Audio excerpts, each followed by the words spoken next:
अब चलते हैं कंस की ओर। कंस को पता चलता है कि एक छोटे से बालक ने गोवर्धन पर्वत उठा लिया। आइए शांति शांति, निवेदन है सबसे शांति, बातें ना करें।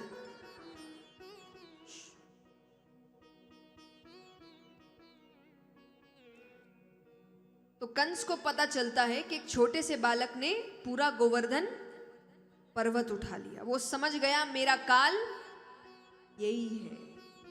फिर तो उसने सब पता कर लिया, कहाँ रहता है, किसके घर में गया था, नंद बाबा, यशोदा मैया, वृंदावन, सब पता कर लिया। तो उसने अपने मंत्री अक्रूर जी को भेजा कि मैं एक यज्ञ करवा रहा हूं, तो यज्ञ में पूरा परिवार होना चाहिए। मेरे दो भांजे वृंदावन में है, कृष्ण और बलराम, बोले उन दोनों को लेकर आइए।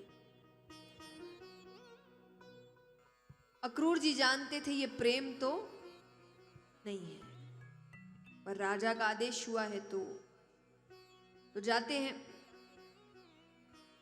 यहां पर भगवान गैया चराने गए हुए थे। अक्रूर जी बैठते हैं, नंद बाबा बार बार पूछ रहे हैं कैसे आना हुआ। अक्रूर जी का एक बार दोनों बच्चे आ जाए फिर बात करते हैं। तो इधर उधर की बातें चल रही है। शाम का समय हुआ, भगवान वापस लौटते हैं। भगवान ने घर के अंदर पैर रखा कि उनकी पहली नजर ही अक्रूर जी पर पड़ी, और वो नजर पड़ते ही भगवान का दिल बैठ गया। क्यों बैठ गया? आजकल तो देखिए हर चीज बहुत आसान हो गई है, लेकिन जब नहीं हुई थी तब यहां जितने व्यक्ति हैं जिन्होंने ये परिस्थिति देखी होगी, उन्हें पता होगा। यहाँ कितने हैं जो साल में एक बार गर्मी की छुट्टियों में, जिनका ननिहाल दूसरे शहर में है या दूसरे गांव में है, जाया करते थे? हाथ उठाना। जो एक महीने की छुट्टी लगती है तो ननिहाल जाते थे। कौन है? हाथ उठाओ। सब गए हुए? मजा आता था? वापस आने का मन करता था? लेकिन आना पड़ता था।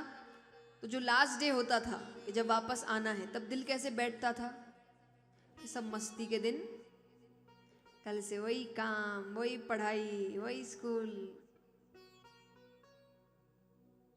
तो भगवान का बिल्कुल उसी तरह दिल बैठ गया, क्योंकि उस दिन के बाद भगवान बड़े हो गए थे। भगवान ने फिर वो जो एक ग्वाले का जीवन था, जहां किसी चीज की फिक्र नहीं, सब कोई आपका लाड़ चाव कर रहा है, वो दिन भगवान के खत्म हो गए थे। फिर भगवान राजा बन गए, फिर महाभारत का युद्ध हुआ, यानी उन पर बहुत जिम्मेदारियां। तो भगवान समझ गए कि मेरे मस्ती के दिन खत्म, अब सबको छोड़कर। और उसके बाद भगवान कभी वृंदावन में वापस नहीं आए थे। उनको पता था उनको सबको छोड़कर जाना पड़ेगा, पर कर्म भूमि आवाज लगा रही है, और भगवान उसी के लिए तो अवतार लिए थे। अंदर आते हैं, नंद बाबा ने कहा आ गए दोनों बच्चे, अब बताओ कैसे आना हुआ। अक्रूर जी ने कहा कंस ने एक यज्ञ करवाया है, तो दोनों बच्चों को निमंत्रण दिया है, अगर आना चाहे तो। यशोदा मैया ने कहा मेरे बच्चे नहीं जाएंगे। कहां वो इतने बड़े बड़े राजा, ये छोटे छोटे बच्चे, इनका क्या काम? नंद बाबा ने कहा अरे क्यों नहीं जाएंगे, इसी बहाने मथुरा घूम आएंगे। जैसे जो गांव में रहते हैं उनके लिए शहर घूमने के लिए होता है, क्योंकि शहर में हर चीज उपलब्ध कराई गई होती है। तो मथुरा उस वक्त शहर था, क्योंकि मथुरा में राजा रहते थे, तो वहां हर चीज उपलब्ध कराई गई थी, मेले लगते थे, बाजार लगते थे, एक रौनक होती थी। तो नंद बाबा ने कहा इसी बहाने मथुरा घूम आएंगे। ठीक है, तो तैयारी कर रहे हैं जाने की। यशोदा मैया को तो सहन नहीं हो रहा। उनको कहा वो थोड़ी देरी गैया चराने जाए, वही नहीं सुहाता कि इतनी देरी मेरे आंखों से दूर क्यों रहता है। यशोदा मैया भगवान को गले से लगाती है कि कन्हैया तू देर मत करना, तो जल्दी वापस लौट आना। तू पास नहीं होता ना, मेरे हृदय में बहुत पीड़ा होती है। भगवान सच तो जानते थे, पर भगवान ने कहा मैं जल्दी लौट आऊं। जाते हैं, थोड़ी दूर ही गए हैं कि जितनी भी गोपियां हैं सब रास्ते में लेटी हुई है। गोपियां कहती है कृष्ण को ले जाना है तो ये रथ हमारे ऊपर से लेकर जाओ, क्योंकि जीते जी हम कृष्ण को नहीं जाने देंगे। तो भगवान नीचे उतरते हैं। भगवान ने कहा देखो, तुम कहोगी तो मैं नहीं जाऊंगी,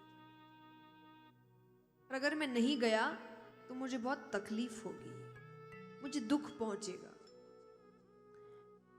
गोपियों ने कहा कन्हैया, हम तो चाहते हैं तुम्हारे सारे दुख हमें मिल जाएं और हमारे सारे सुख तुम्हें मिल जाएं। अगर तुम्हें जाने से खुशी मिलेगी तब तो जाओ, पर जल्दी लौट आना, क्योंकि तुम्हारे बिना वृंदावन वृंदावन नहीं लगता। भगवान कहते हैं मैं लौट आऊंगा। भगवान जाते हैं, महल पहुंचते हैं कि वहां पर एक धनुष लटका हुआ है। वो धनुष कंस ने ही लटकाया था, क्योंकि वो धनुष केवल कंस का काल तोड़ सकता था। तो भगवान बलदाऊ भैया की तरफ देखते हैं। बलदाऊ भैया कहते काम शुरू कर दो। अब वहां सैनिक खड़े हैं, वो सब हंस रहे हैं भगवान पर। वो सब कह रहे हैं छोटे से बालक देख तो ऐसे रहे हैं कि बड़ा धनुष उठा लेंगे। भगवान ने धनुष ऐसे तोड़ दिया मानो एक छोटा सा बालक एक छोटी सी टहनी को तोड़ता है। वो टूटते ही भयानक आवाज होती है। वो आवाज कंस के कमरे तक जाती है। कंस कहे मेरा काल राजमहल में प्रवेश कर चुका है। कई दैत्यों को भेजा जाता है, एक मदमस्त पागल हाथी को भेजा जाता है। भगवान लड़ने ही लगते हैं कि बलदाऊ भैया कहते हैं इन सब को मैं ही संभाल लूंगा, तुम अंदर जाओ, तुम्हारा काम वहां है।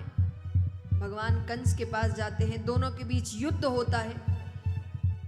अंत में भगवान वो जमीन पर लेटा हुआ है, भगवान उसके ऊपर बैठे हैं। जब मृत्यु सामने आई तो वो माफी मांगने लगता है। अब उसके चेहरे को देखकर भगवान को इतना गुस्सा आ रहा है कि भगवान को वो 6 भाई याद आ रहे हैं जिसको कंस ने बड़ी क्रूरता से मारा था। तो अंत में भगवान ने मुट्ठी का रूप धारण किया, अपने हाथों की मुट्ठी लेते हैं और तब तक उसकी छाती पर प्रहार करते हैं जब तक कंस की मृत्यु नहीं हो। इतने क्रोध में कृष्ण कन्हैया लाल की। और इस प्रकार भगवान कंस वध करते हैं।